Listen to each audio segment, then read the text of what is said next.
kabar? Senang sekali saya Sagita kembali hadir untuk Anda dalam E-Celebrity. Ups, bukan gosip tapi asik. Yang lagi rame belakangan ini adalah tuduhan terhadap Natalie Holzer seputar perselingkuhannya pada saat Natalie masih menikah dengan Sule. Ini benar apa enggak, dan Natalie bahkan menantang mantan ART-nya untuk bisa membuktikan hal tersebut. Sementara gimana ya tanggapan seorang Sule yang katanya sih sekarang ini lagi dekat dengan seseorang juga. Oke, selain itu juga ada cerita dari Kalina dan Vicky ya. Kalina dan Vicky ini kan sudah berpisah ya pemirsa. Dan katanya sih dua-duanya ini sudah punya kehidupan sendiri-sendiri. Kalina katanya menikah ataupun dekat dengan pasangan orang lain. Sementara Vicky katanya sih lagi dekat sama seorang DJ. Sebenarnya ceritanya kayak apa? Ini dia.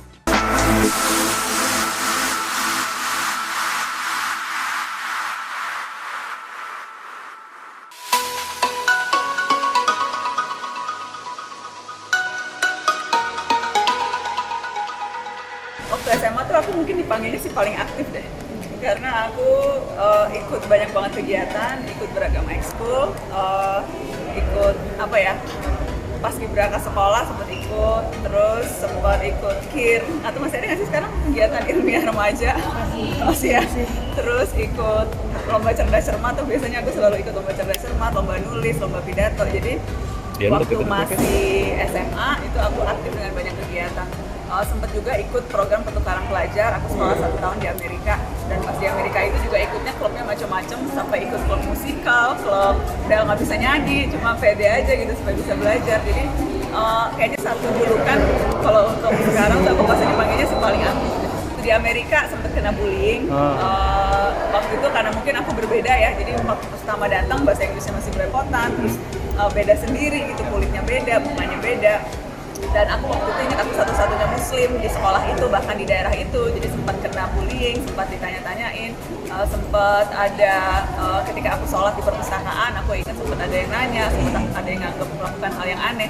Jadi karena mungkin tidak terbiasa dengan perbedaan, jadi aku sempat merasakan jadi korban perisakan juga, terutama waktu di Amerika gitu sih.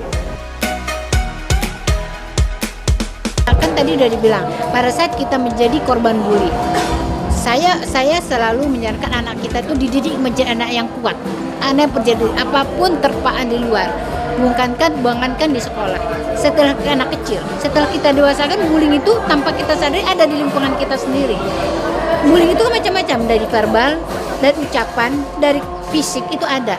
Jadi kadang-kadang kebiasaan kita yang kita tanpa sadari ternyata kita sudah membuli orang gitu. Nah, kebiasaan-kebiasaan itu yang harus kita mulai minimalisasikan. Kita udah boleh mengajarkan kepada anak-anak kita. Contoh, kita bisik-bisik gini, ada orang depan, itu adalah bagian dari orang merasa kita ngomongin dia. Itu adalah sebenarnya bagian kecil dari bullying.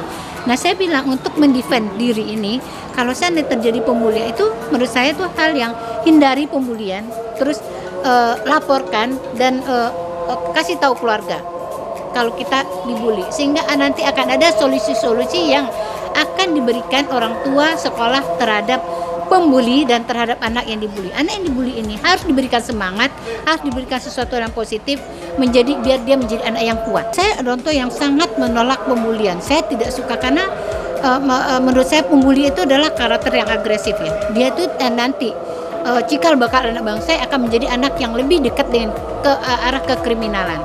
Mereka itu bersifat agresif, jadi melakukan sesuatu tanpa kendali, tanpa menimbang perasaan orang. Jadi saya sangat tidak setuju dengan pembulian ini. Nah, bagaimana supaya si pembuli ini tidak ada?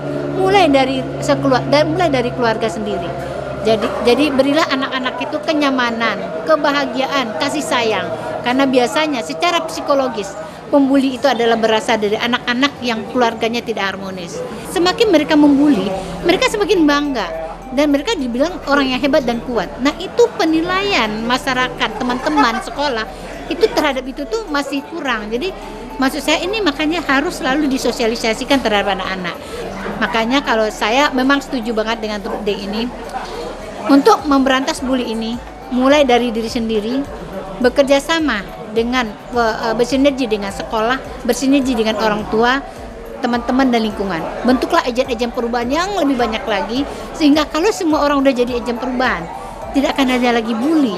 Bagaimana caranya kita untuk mendidik anak-anak kita semuanya menjadi anak-anak yang baik sebenarnya, berakhlak. Karena menurut saya pintar saja tidak cukup.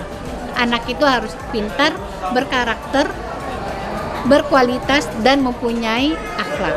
Dengan akhlak yang kita ajarin dari rumah, dari lingkungan keluarga, itu pasti akan menjadi role model buat anak-anak di luar sana.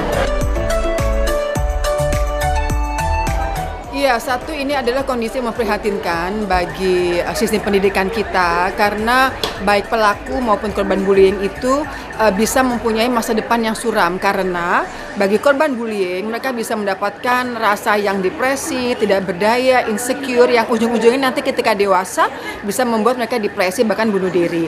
Bahkan anak kecil pun bisa bunuh diri karena bullying ini. Dan juga ketika dia dewasa sebagai korban bullying tidak percaya diri, menjadi susah mencari pekerjaan, kemudian lebih baik mengurung di kamar, menjadi fisik yang tidak sehat, mental tidak sehat. Bayangkan kalau misalnya generasi kita itu yang akan mendatang seperti itu. Adapun bagi pelaku bullying sama saja, perilaku mereka yang agresif membuat mereka nanti ketika dewasa menjadi melakukan tindakan-tindakan kriminal. Jadi memang bullying ini harus segera diatasi, mendapatkan trauma mental yang apabila tidak diintervensi, maka ketika dewasa itu bisa menyebabkan depresi, bisa menyebabkan bunuh diri, dan tadi mempunyai perilaku-perilaku yang antisosial. Saya rasa kalau diberi kehukuman bukan kata yang tepat, tapi mereka harus diintervensi. Karena anak-anak yang melakukan atau pelaku bullying ini, itu ya seperti kita ketahui bayi lahir itu adalah putih bersih. Mereka kemudian bisa mempunyai perilaku yang agresif seperti itu tergantung juga dalam pola asuh misalnya, juga tergantung trauma masa kecil, dan juga mungkin lingkungan sosial yang menyebabkan mereka menjadi agresif dan tidak bisa mengendalikan dirinya. Jadi sekali lagi bullying ini tidak hanya masalah dari pelaku itu, tapi juga orang tua, sekolah, konselor sekolah, administrator sekolah, dan juga teman sebaya. Itu ada tanggung jawab kita bersama.